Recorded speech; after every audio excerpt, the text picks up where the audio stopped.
You ask Tiger to calculate. This deals with linear inequalities with one unknown. The final result is x equal or greater than 6. Let's solve it step by step.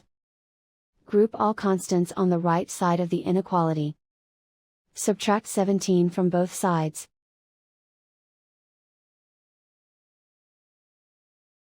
Group like terms.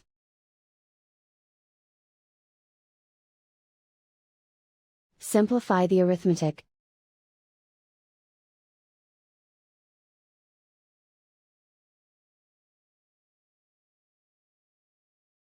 Convert the x into a positive number. Multiply both sides by -1. Whenever you multiply or divide by a negative, reverse the inequality sign.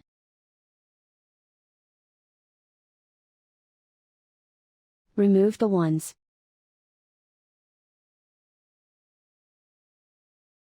Simplify the arithmetic.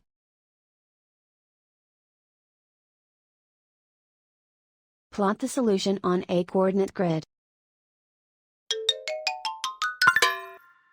And so the final result is x equal or greater than 6.